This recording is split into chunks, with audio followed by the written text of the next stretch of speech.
Seja muito bem-vindo ao canal Psicologia Explicada. Aqui você entende de verdade os conceitos que transformam vidas. No vídeo de hoje vamos mergulhar em um tema poderoso e muitas vezes mal compreendido: o controle aversivo. Você já se perguntou por que certos comportamentos desaparecem após uma bronca ou uma punição? Ou porque às vezes parece que punir funciona, mas só por um tempo? Hoje você vai entender como as consequências indesejadas moldam o nosso comportamento, porque a punição pode ser perigosa se mal aplicada, e quais as alternativas mais eficazes para promover mudanças reais e duradouras. Fica comigo até o final, porque esse conteúdo pode mudar sua forma de educar, ensinar, conviver e até se tratar.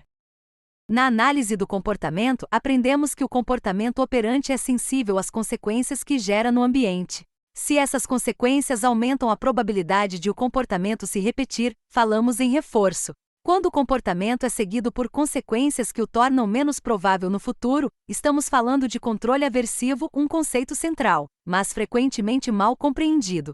O controle aversivo é exercido principalmente por meio de duas estratégias: a punição e o reforçamento negativo. Ambas envolvem estímulos aversivos, mas operam de maneiras distintas. Ao falarmos em controle aversivo, referimos-nos ao uso de estímulos que o organismo deseja evitar ou escapar. Ele é um termo amplo, que engloba os procedimentos de punição positiva e negativa e o reforçamento negativo. Esses procedimentos compartilham uma característica fundamental: a presença ou retirada de um estímulo aversivo que altera o comportamento de quem o recebe.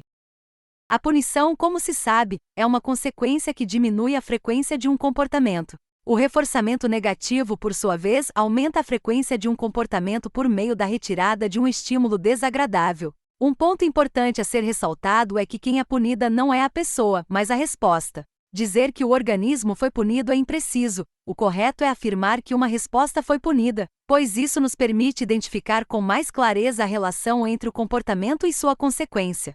Essa precisão na descrição é essencial para que possamos compreender como operam os mecanismos de controle do comportamento. A punição gera um efeito contrário ao reforço. Enquanto o reforço aumenta a probabilidade de uma resposta ocorrer, a punição a reduz. Esse efeito, no entanto, pode variar em intensidade e duração. Os efeitos da punição sobre o responder podem ser imediatos, temporários ou dependentes da presença do agente punidor.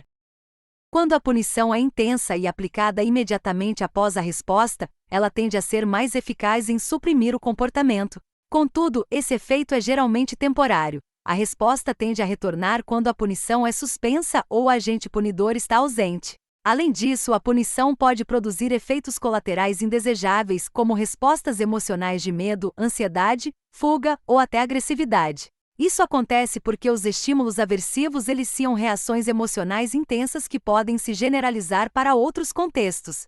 Por exemplo, uma criança que é punida por falar pode começar a evitar falar em outros ambientes, o que reduz seu repertório comportamental global. Também pode associar o comportamento de falar com culpa ou vergonha, o que complica ainda mais seu desenvolvimento. Outra característica importante da punição é que ela pode reforçar o comportamento de quem pune. Isso ocorre porque punir frequentemente gera resultados imediatos.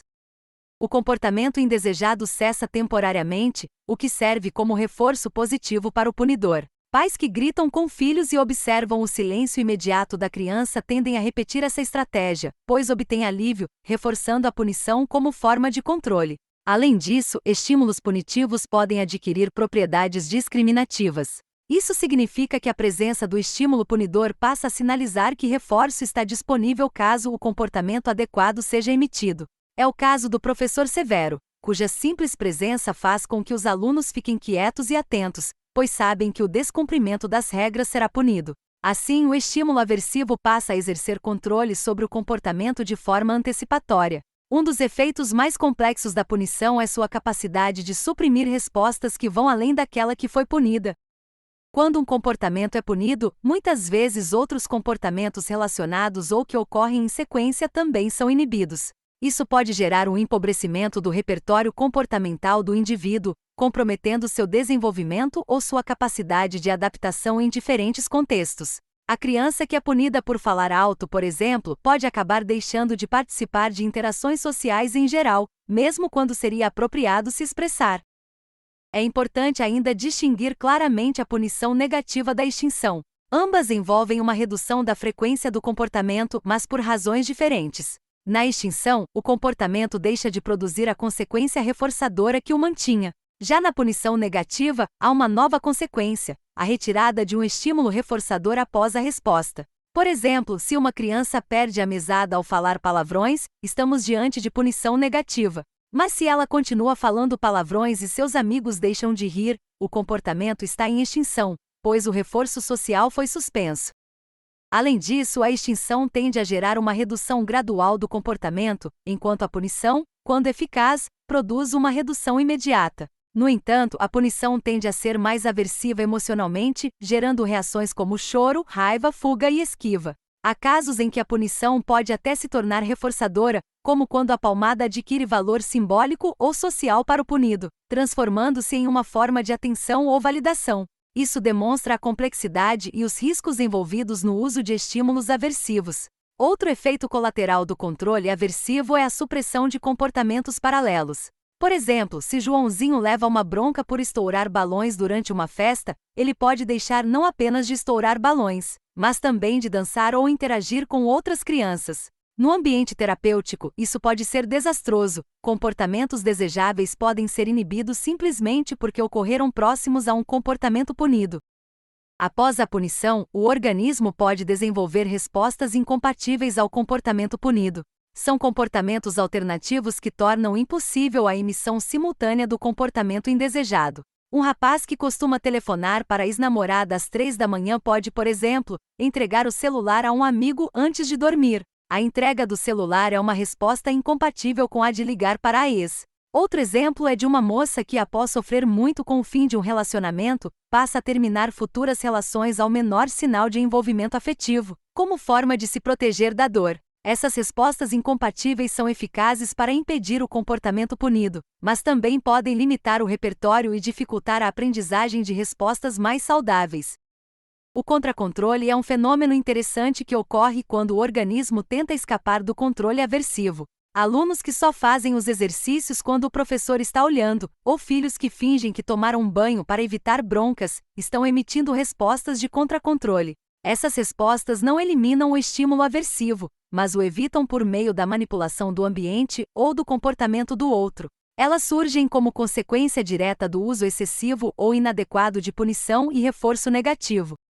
E então surge uma questão inevitável: por que punimos tanto se os efeitos colaterais são tão evidentes? A resposta está em 3 fatores principais. Primeiro, a imediaticidade da consequência. Punir gera efeito rápido, o que é reforçador para o punidor. A resposta indesejada cessa imediatamente, dando a ilusão de controle eficaz. Segundo, eficácia é independente de privação. Enquanto o reforço positivo exige que o organismo esteja privado de algo como comida ou atenção, a punição funciona mesmo sem privação. Uma palmada sempre será aversiva, mesmo que a criança esteja saciada.